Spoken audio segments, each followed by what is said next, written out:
Oi, oi, oi, graça e paz, meus queridos, tudo bem com vocês? Eu, sinceramente, espero que sim, assim, do fundo do meu coração. Nós estamos aqui gravando a série de atribuições do professor, já estamos nos últimos vídeos da série dos professores e você viu aí que nós estamos falando de direitos e deveres dos professores. Falamos aqui de 3 importantes direitos que os professores possuem. E em contrapartida, agora nós vamos falar dos deveres desse professor que estão relacionados a seus direitos. O primeiro direito, do professor é de ter um coordenador. Então, o primeiro dever desse professor está relacionado justamente com isso. Fica comigo até o final desse vídeo e nós vamos descobrir qual é o primeiro dever do professor. Então, deixa de enrolação e bora pro vídeo. Então, bora lá. O primeiro dever do professor é justamente esse, dar um feedback positivo ao coordenador pedagógico. O coordenador pedagógico se esforça bastante para poder ajudar o professor em sala de aula. Tudo que o coordenador faz é para que o professor tenha uma vida mais fácil, digamos assim. Então, o dever do professor com relação à pessoa do coordenador é de dar aquele retorno positivo, aquele feedback positivo. Se o coordenador já se esforça tanto para manter um acervo de material ali, de jogos, dinâmicas, de recursos visuais, se o coordenador se esforça tanto para o professor ter ali recursos para colocar o seu planejamento em ordem, nada mais justo do que esse coordenador esperar um retorno positivo desse professor. Ou seja, o material está lá, o recurso está lá, a pesquisa já foi feita, já foi confeccionado esses recursos e muitas vezes o professor insiste em continuar com aquela aulinha ali de todo dia, despreparada, desplanejada, sendo que meio caminho andado já foi feita aí pelo coordenador. Então, querido professor, se o seu coordenador já está aí se esforçando para oferecer para você, para oferecer para as crianças uma aula mais proveitosa, mais dinâmica, por que você ainda é negligente? Porque quando o seu coordenador chega para você e fala, vamos ver os planejamentos, deixa eu ver o seu roteiro de aula, deixa eu ver como que está a aula, que recurso você vai precisar. Ou seja, às vezes o coordenador fica lá esperando o professor se aproximar e pedir, olha, eu vou precisar de tal recurso, você pode me ajudar com isso? Não. Aí o coordenador pensa, não deve estar tudo bem, não deve ter uma aula planejada, porque quando o professor planeja uma aula com muitos recursos, com dinâmicos, jogos, o coordenador percebe essa movimentação e com certeza é solicitado, me empresta, eu vou usar tal, separa para mim. E quando o coordenador não vê essa movimentação e vai até o professor pedir, para dar uma olhada no planejamento, na tentativa de garantir para a criança uma boa aula, esse professor se sente invadido, se sente vigiado, se sente, não está confiando em mim, tá tudo aqui na minha cabeça, e não pode ser, tá tudo aqui, tem que te mostrar, tá tudo aqui separado. Porque os recursos, eles estão aí para ser utilizados, para ser usados.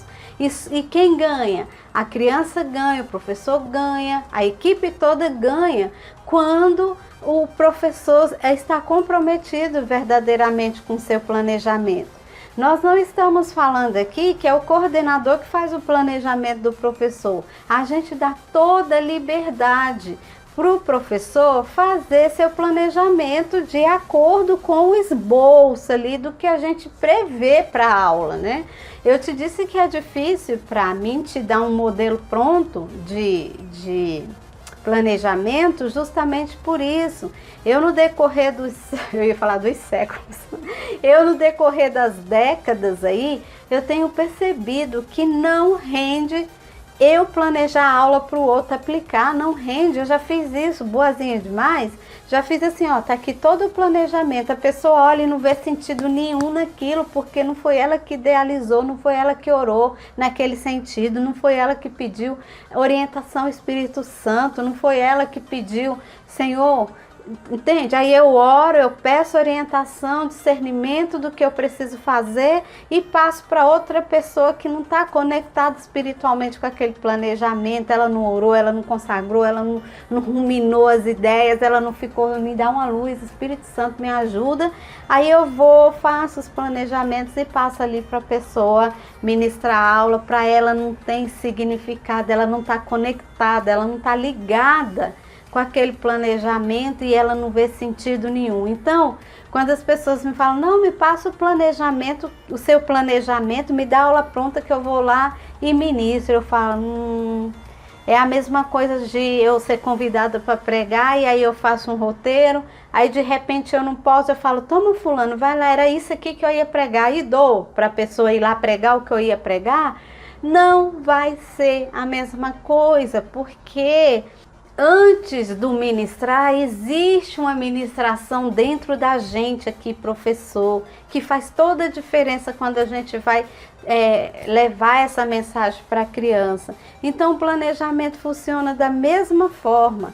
Se eu, enquanto coordenadora, for fazer o seu planejamento e te der para você aplicar esse planejamento, não vai ser a mesma coisa de você mesmo pensar em qual cântico, como vai ser a sua oração, qual tema que você vai dar para aquela mensagem, como que você vai fazer a dinâmica ali de socialização, os objetivos que você espera que a criança te dê em retorno. Não adianta eu fazer por você, o coordenador fazer por você.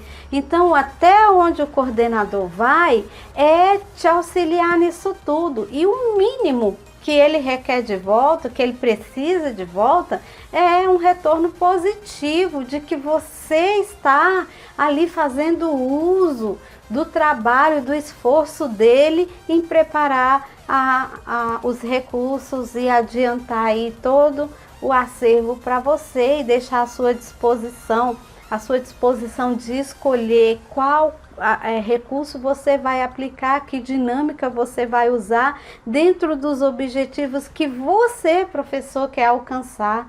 Então, por favor, professor, valorize o trabalho do coordenador. Aqueles jogos estão lá, aquelas dinâmicas estão lá, para você usufruir disso, para você colocar dentro do seu planejamento e dar uma aula mais dinâmica, ok?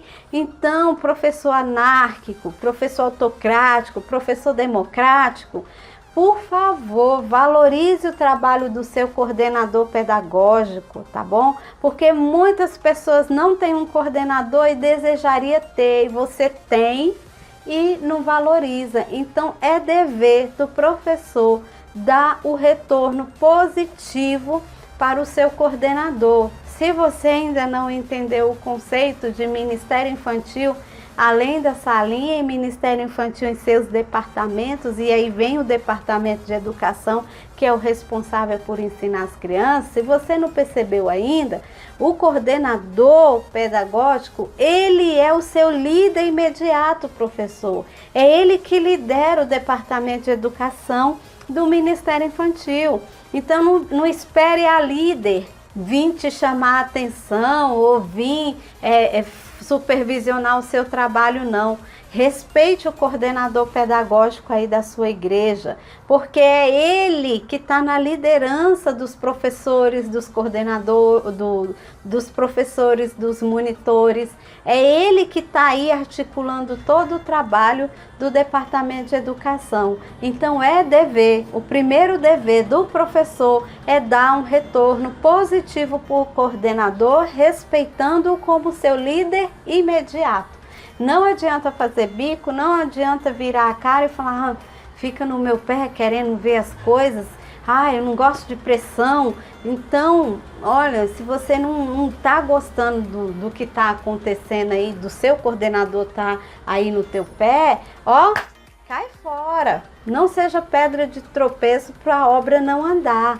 Então você tem que sim que reunir com a sua equipe, coordenar junto, pedir orientação, pedir apoio, ajuda, me ajuda com isso, me ajuda na pesquisa, me ajuda na confecção, e aí a gente vai seguir. Você não pode querer ser uma igreja isolada, uma salinha isolada do restante da igreja, como não, aqui é minha igreja, ó, aqui é minha igreja. A outra sala é outra igreja, não, nós somos um corpo só, trabalhando em conjunto. E é um apelo que eu faço, valorize o trabalho do seu coordenador e dê um retorno positivo para ele. Ele faz parte dessa equipe que atua dentro da salinha, embora ele não esteja lá dentro para ministrar aula, mas ele também é responsável pelo resultado, porque ele está de fora, ali, ó, trabalhando em prol dessa aula, em prol dessas crianças, em prol dessa educação.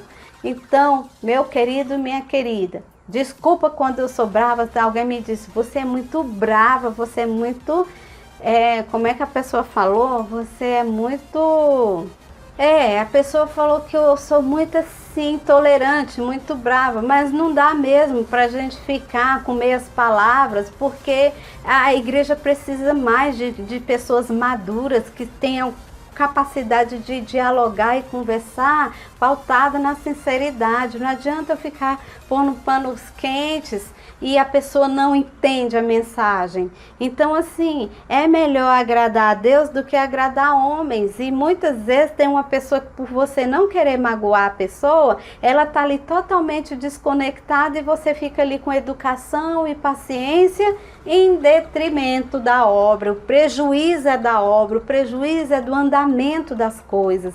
Então, me desculpe se eu sou bruta, se eu sou grossa, se eu falo muito assim, sem medir as palavras, mas é porque não dá, dentro da igreja não dá para a gente ficar trabalhando com crentes almáticos. Eu vejo muitas pessoas, mas fulano ficou chateado e vai abandonar. Abandona, não é maduro o suficiente para conversar? Abandona, pede para sair, porque a obra do Senhor precisa de crentes maduros, de crentes conscientes, que o mais importante é a obra, não é o meu eu, não é o meu ego. E dentro das igrejas, infelizmente, está tudo muito assim, as pessoas muito doídas, muito magoadas, muito machucadas, com a alma aflorescida e o espírito, sabe? Oh, meu Deus, tenha misericórdia de nós. Então, querido professor, eu já dei esse recado que eu estava precisando dar mesmo, tá?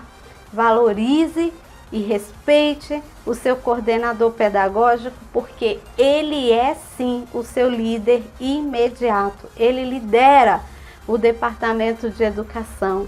Então, dê honra a quem tem honra, tá bom? E dê a César o que é de César e a Deus o que é de Deus. Então, fica na paz do Senhor e a gente se vê no próximo vídeo para a gente continuar falando aí dos deveres do professor. Olha, não se esqueça de deixar o seu like para esse vídeo. Eu sou cara de pau, eu falo tudo isso, depois vou pedir o seu like. Mas eu tô pedindo o seu like, também o seu dislike, se você quiser dar, mete o dedo aí no dislike, porque eu estou me preparando, sabe, para likes e dislikes. Então foi esse o vídeo de hoje, a gente se vê no próximo vídeo. Fica na paz do Senhor e vai pensando aí, no que eu tô te falando. Tchau!